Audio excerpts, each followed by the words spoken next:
کبھی کبھی انسان پر ایسا وقت آتا ہے کہ چاروں جانب سے اسے فتنے گھیر لیتے ہیں. ایک درویش کہا کرتے تھے کبھی کبھی پتھر کھانے کا ٹائم آ جاتا ہے. تو بندے کو چاہیے نا کہ پھول کھانے کے دنوں میں جس طرح وہ خوش رہا ہے, اسی طرح اللہ کی رضا پر ان دنوں میں بھی خوش رہے. فتنوں کا دور آیا, چاروں جانب سے حضرت عثمان غنی پر بلوائیوں نے گھیر لیا, حالات اور کے اور ہو گئے اور شدید فتنہ گری ہے. قربان جائیں آپ کے غلام ابو سہلہ, وہ فرماتے ہیں کہ ہم نے حضرت عثمان غنی رضی اللہ تعالیٰ عنہ سے سوال کیا تو حضرت عثمان غنی رضی اللہ تعالیٰ عنہ فرمانے لگے مجھ سے نبی پاک علیہ السلام نے ایک عہد لیا تھا اور میں اس عہد پر قائم ہوں. حالات جیسے مرضی دگرگو ہو جائیں, فتنے جتنے مرضی سار اٹھائیں, جو مجھ سے عہد لیا تھا حضور نے, میں استقامت کے ساتھ اس پر قائم ہوں. یہ کب بات ہوئی؟ آپ کے غلام فرماتے ہیں کہ ایک دفعہ سیدہ عائشہ صدیقہ رضی اللہ تعالیٰ عنہ فرماتی ہے نبی کریم نے مجھ سے فرمایا کسی صحابی کو بلائیں. تو میں نے فوراً عرض کی حضور اپنے ابا جی جناب صدیق اکبر کو بلاؤں؟ حضور فرمانے لگے نہیں, ہر موقع ہر شخص کا تو نہیں نہ ہوتا, سب کی اپنی اپنی شانیں پر اپنی اپنی انفرادیت بھی ہے. تو میں نے عرض کی حضور عمر فاروق کو بلاؤں؟ فرمایا نہیں. میں نے کہا آپ کے چچا کے بیٹے شیر خدا کو بلاؤں؟ کہا نہیں. حضور کس کو بلاؤں؟ فرمایا عثمان غنی کو بلاؤ. سیدنا عثمان غنی رضی اللہ تعالیٰ عنہ تشریف لائے تو فرماتی ہیں جناب عثمان حضور کے پاس جب تشریف لا رہے تھے, تشریف لائے, حجرے کے باہر پہنچے تو حضور نے مجھے فرمایا آپ بھی دوسرے کمرے میں جائیں, پردے کے پیچھے نہیں دوسرے کمرے میں. کہ میں بھی وہاں سے چلی گئی تو محبوب نے کان میں باتیں کی جناب عثمان. حضرت عثمان غنی کے چہرے کا رنگ بھی ہم نے بدلتا دیکھا. فرماتے ہیں گویا یہ وہی بات تھی جس کے بارے میں حضرت عثمان نے فرمایا مجھ سے میرے نبی نے ایک بات کی ہے, جتنے مرضی بھی حالات آ جائیں میں اس عہد پر ہمیشہ قائم رہوں گا, میں کبھی بھی چھوڑوں گا نہیں, چونکہ نبی کریم علیہ الصلوۃ والسلام نے مجھ سے بات کی. عزیز دوستو یاد رکھیے گا کبھی بھی زندگی کے اندر حالات کٹھن آ جائیں تو گھبرانا نہیں, آزمائش کا شکار نہیں ہونا. کبھی بھی کسی جگہ بھی کسی قسم کی تکلیف کا وقت آ جائے تو اپنے آپ کو استقامت کے ساتھ کھڑا کریں, ڈٹنے کا مزاج پیدا کریں. لیکن وہ ہماری طبیعت ہوتی ہے, بڑے زبردست حالات ہوتے ہیں, بڑے بہترین, اور ذرا تھوڑا سا دھوپ زیادہ لگے تو لوگ واویلا شروع کر دیتے ہیں. اور میرے بھائی کبھی کبھی دال کھاتے کھاتے کنکر بھی آ ہی جاتا ہے, تو ساری دال کو برا نہیں کہنا چاہیے, اس کنکر کو نکال دیں آپ اور باقی کھانے کی لذت آپ لیں.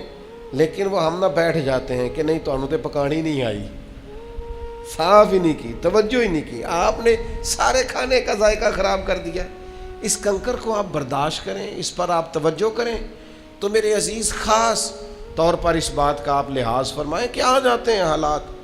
پھر حضرت عثمان غنی رضی اللہ تعالیٰ عنہ میں ایک اور بڑی خوبی تھی. سیدنا عثمان غنی رضی اللہ تعالیٰ عنہ اس خوبی کے بھی ماہر تھے. وہ فرمایا کرتے تھے کہ لوگوں کی اچھائیوں میں لوگوں کے ساتھ رہیں, لیکن کبھی بھی جب لوگ برائی کی طرف جائیں تو پھر ان کے ساتھ ہم پتہ کیا کرتے ہیں, ہم کہتے ہیں میں یاروں کا یار ہوں. بھئی یاروں کے یار آپ شر میں بھی ہوں گے, برائی میں بھی ہوں گے, نافرمانی اللہ کی ہوگی پھر بھی آپ یاروں کے یار ہوں گے. حضرت عثمان غنی رضی اللہ تعالیٰ عنہ فرمایا کرتے تھے جب لوگ اچھائی کریں تو ان کے ساتھ مل کر اچھائی کرو, لیکن جب لوگ برائی کرنے لگے تو ان کو چھوڑ دو. اس کا معنی کیا بنتا ہے؟ اس کا معنی یہ بنتا ہے کہ تعلق بندوں سے مضبوط نہیں کرنا, تعلق تو رب رسول کی فرما برداری سے مضبوط کرنا ہے. آپ دیکھ لیں ہم بہت ساری جگہوں پہ رشتے, قبیلے, بھائی, بچے ان چکروں میں پڑ جاتے ہیں. یہ انداز درست. ایک بات اور حضرت عثمان غنی کی زندگی سے آج ہم نے سیکھنی ہے, وہ کیا ہے؟ وہ ہے خشیت الہی. ہمارے ہاں نا بہت سارے لوگوں نے سہارے ڈھونڈ لیے جنت میں جانے کے لیے. کچھ کا خیال یہ ہے کہ میں نے صدقے بڑے کیے ہیں لہذا جنت میں چلے جانا ہے، کچھ کا خیال ہے پیر سامنے لے جانا ہے فٹافٹ، پرواہ کوئی نہیں، کچھ کروں چاہے نہ کروں۔ اور بڑی باتیں ہیں، یہاں لوگ بچے داخل کرانے آتے ہیں، وہ کہتے ہیں یہ بچہ میرا داخل کر لیں، چلو ہماری بھی بخشش کا کوئی سبب بن جائے۔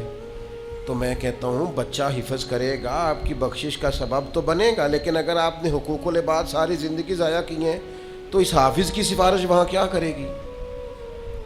آپ اللہ کے بندے اپنے لیے خود رستے کا کیوں تعین نہیں کرتے؟ اگر آپ کو اتنا شعور ہے کہ میں گناہ گار ہوں تو اس کی برکت سے جنت میں جاؤں گا، تو یہ شعور بھی تو آپ کو ہونا چاہیے نا کہ میں گناہ گار ہوں تو مجھے نیک بھی ہونا چاہیے۔ یہ مختلف قسم کے ہیلے بہانے لگا کے اپنے آپ کو مطمئن کرنا۔ بہت سارے لوگ کہتے ہیں اللہ بڑا مہربان ہے لہذا معاف کر دے گا، تو میں کہتا ہوں آپ کا بچہ آپ کی نافرمانی کرے تو آپ تو کوئی مہربانی نہیں کرتے، آپ تو کہتے ہیں میری بات نہیں مانی، بیوی کی مان لی، سسرال کی مان لی، میرے ساتھ رہ ہی نہیں سکتا۔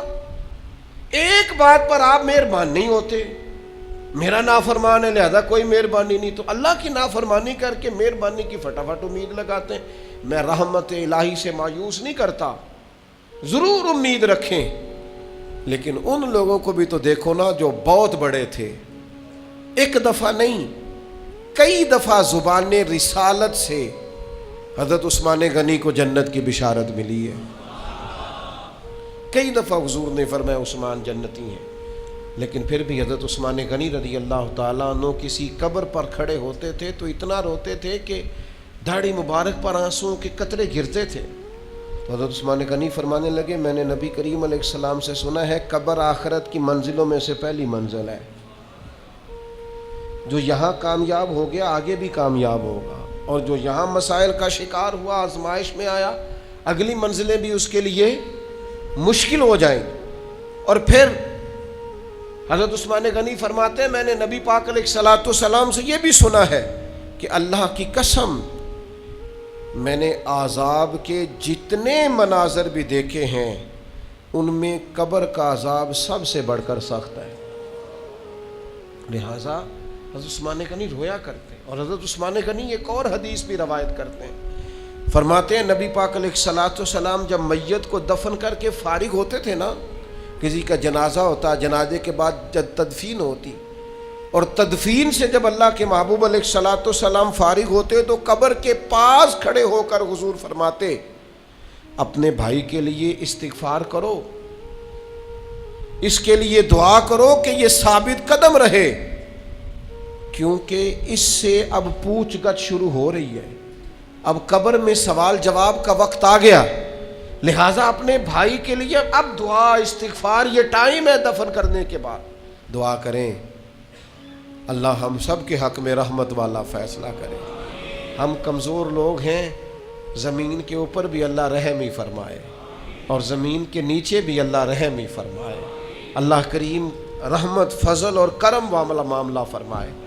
دوسری بات یہ تھی کہ حضرت عثمان غنی میں زہد بڑا تھا، ہم نہ آہستہ آہستہ اعمال حسنہ سے جان چھڑاتے ہیں اور نوافل پر تو بالکل خیال نہیں کرتے۔ آج کل میں بڑی تلقین کرتا ہوں دوستوں کو کہ یہ دن ہیں 4 سخت گرمی کے جن میں فجر میں اٹھنا تھوڑا مشکل ہے، توجہ کریں تھوڑی سی، بڑے الارم لگائیں، فجر کی نماز کے لیے اپنے آپ کو بیدار کریں، اپنے اندر ذوق پیدا کریں، اور جن لوگوں کو ان دنوں میں تہجد تھوڑی مشکل محسوس ہو وہ رات کو جب سونے لگیں تو کچھ نفل پڑھ کے سو جائیں تاکہ قیام اللیل کا کچھ موقع نصیب ہو۔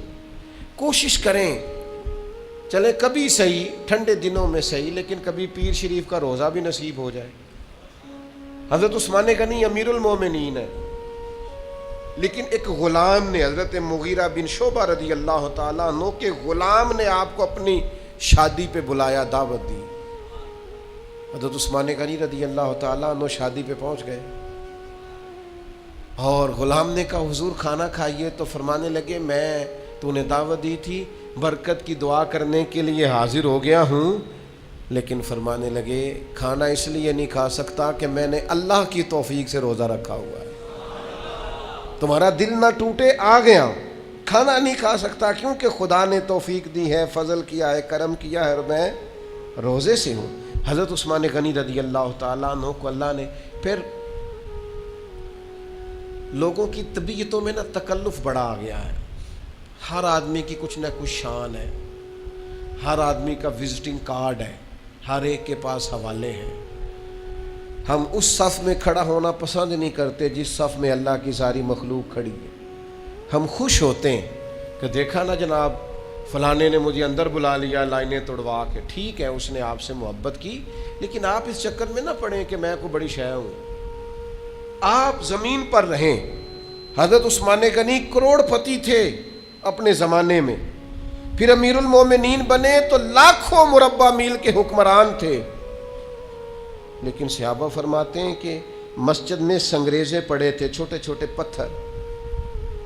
تو حضرت عثمان غنی کو ہم نے دیکھا کہ وہ اپنے جوتوں کے ساتھ وہ پتھر ہٹا رہے تھے. جا کے حضور یہ کیا کر رہے ہیں؟ فرمایا یار نمازی آئیں گے نماز پڑھنے والے تو ان کے پیروں کو چبھیں گے.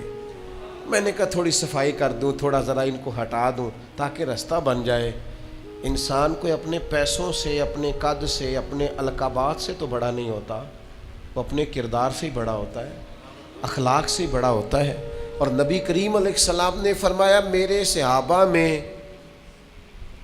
جو اخلاقی طور پر مجھ سے زیادہ شباہت رکھتے ہیں نا, جن کا اخلاق مجھ سے زیادہ ملتا جلتا ہے, وہ بھی سیدنا عثمان غنی ہے.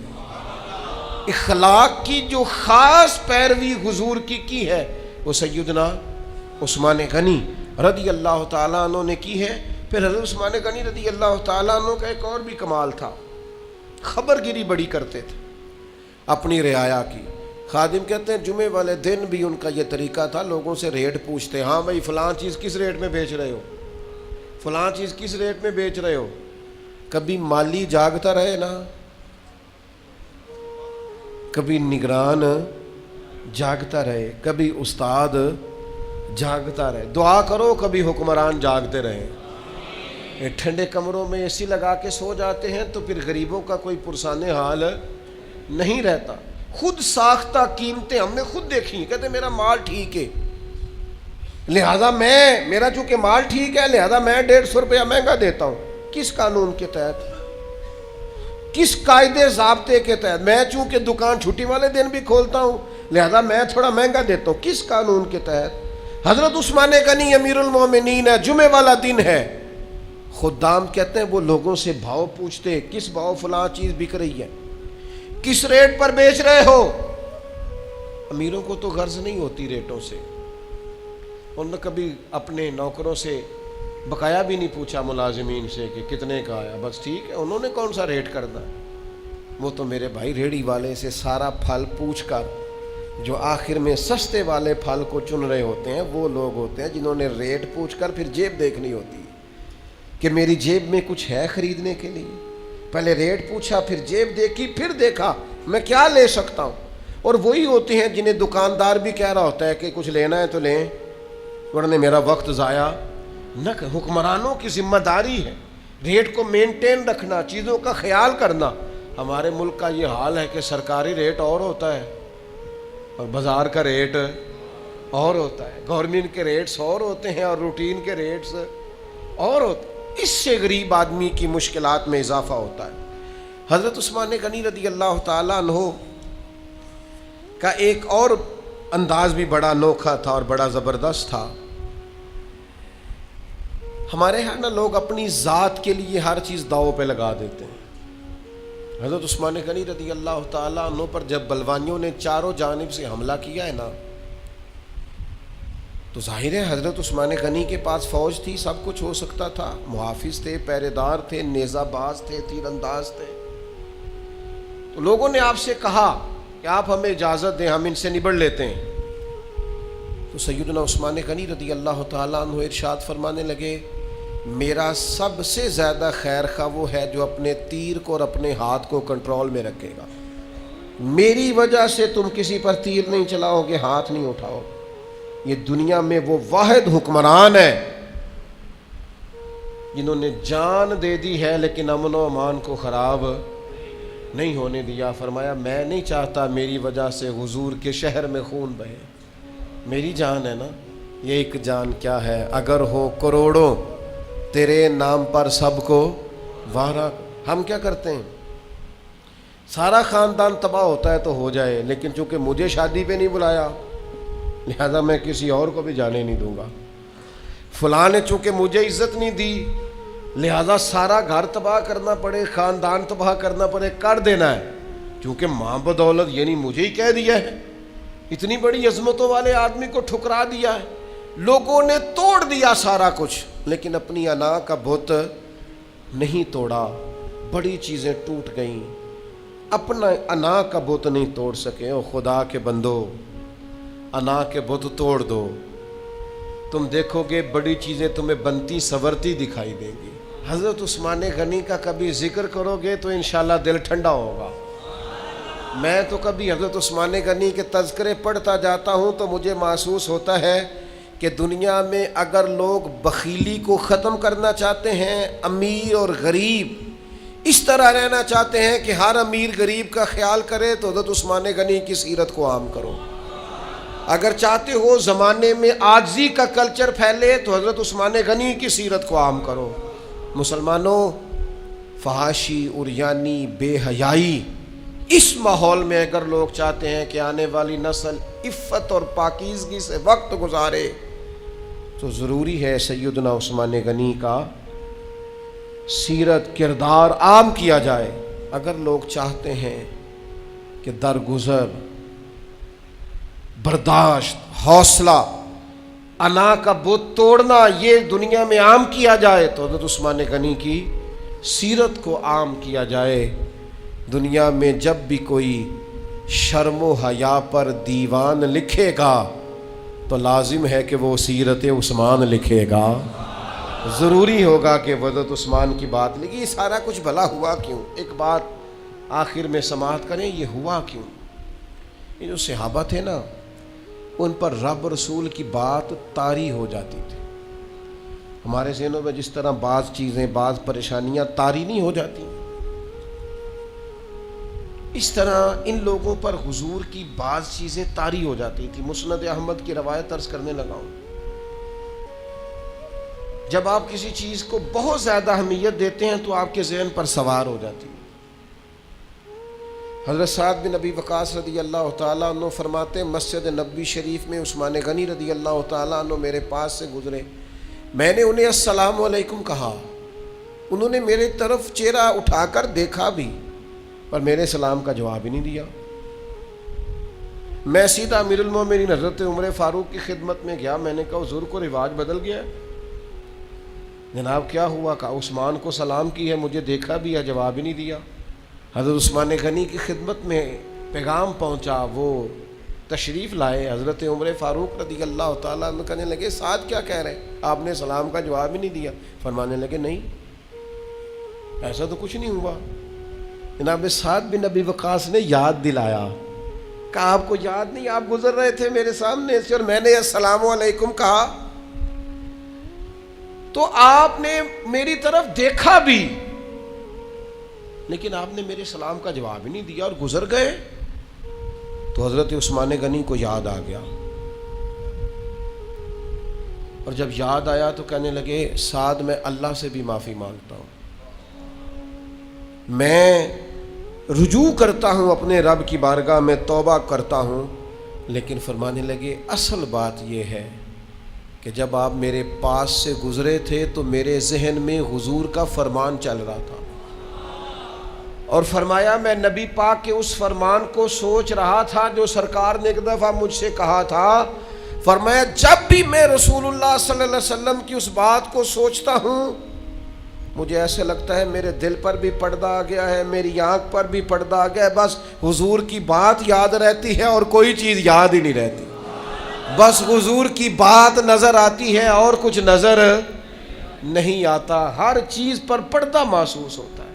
پوری طرح طاری ہوتی تھی چیزیں. او دوستو، ہمارے ساتھ بھی ایسا ہوتا ہے. کئی دفعہ بندہ پاس سے گزر جاتا ہے، ہمیں یاد ہی نہیں رہتا، توجہ ہی نہیں ہوتی. کیوں کہ دماغ پر کوئی اور چیز سوار ہوتی ہے، چیزیں طاری ہوتی ہیں. حضرت عثمان غنی کے ذہن پر کیا سوار ہے؟ حضور کا ارشاد، نبی پاک کی باتیں. ہر وقت حضور کے تذکرے ذہن پر سوار ہیں. جب پوری طور پر سرکار کی باتیں طبیعت پر چھا جاتی ہیں پھر شرم و حیا پیدا ہوتی ہے، پھر سخاوت آتی ہے، عفت و پاک دامنی آتی، وزاداری آتی ہے، تقوی آتا ہے، ورع آتا ہے، زہد آتا ہے۔ ہم نہ دین کو پورے طور پر ذہن پر سوار نہیں کرتے، دنیا سوار رہتی ہے، پیسے سوار رہتے ہیں، شہرت سوار رہتی، بڑا کچھ سوار ہوتا ہے۔ یہ ساری چیزیں حضرت خواجہ نظام الدین صاحب محبوب الہی فرمایا کرتے تھے، دولت تجوریوں میں رکھ لیا کرو، دلوں میں نہ رکھا کرو۔ تم نے دلوں میں بھی پیسے رکھ لیے ہیں، اس کا نتیجہ خطرناک برآمد ہوا ہے کہ ہر چیز اسی اینک سے دیکھتے ہو۔ یہ انداز ٹھیک نہیں ہے۔ 18 ذی الحج یہ حضرت عثمان غنی کا یوم شہادت ہے۔ حضرت مولا علی شیر خدا فرمایا کرتے تھے، عثمان وہ ہے جو ذو النورین ہے، دو نور، حضور کی دو بیٹیاں ان کے نکاح میں۔ اعلیٰ حضرت بریلوی فرماتے ہیں، نور کی سرکار سے پایا دو شالہ نور کا، ہو مبارک تم کو ذو النورین جوڑا نور کا، دو بیٹیاں۔ اور حضرت مولا علی فرماتے ہیں، عثمان وہ ہے جو آسمانوں میں بھی ذو النورین ہے، وہاں بھی تذکرہ اسی نام سے ہے۔ 18 ذی الحج کو خوب حضرت عثمان غنی کا ذکر کریں، ان کے لیے اہتمام کریں، اجتماعات کریں۔ اللہ رسول اس سے بڑا پیار کریں گے جو سیدنا عثمان سے پیار کرے گا، صحابہ اور اہل بیت اس پر بڑی نظر کریں گے جو حضرت عثمان غنی سے پیار کرے گا۔ سگے خالو ہیں حضرت عثمان غنی امام حسن اور حسین کے۔ جس دن ان پر حملہ کیا ہے نا بلوانیوں نے، تو مولا علی نے تلوار دے کے اپنے دونوں بیٹوں کو دروازے پہ کھڑا کیا تھا، کہا خبردار کوئی عثمان کا دروازہ کراس نہ کرے۔ یہ تو بعد میں نظر لگ گئی لوگوں کو، تو لوگوں نے بہکی بہکی باتیں کرنی شروع کر دیں، ورنہ ان لوگوں کی محبتوں کا کوئی اندازہ کر سکتا؟ یہیں سے تو لوگوں نے پیار کرنا سیکھا ہے کہ پیار ہوتا کیا ہے۔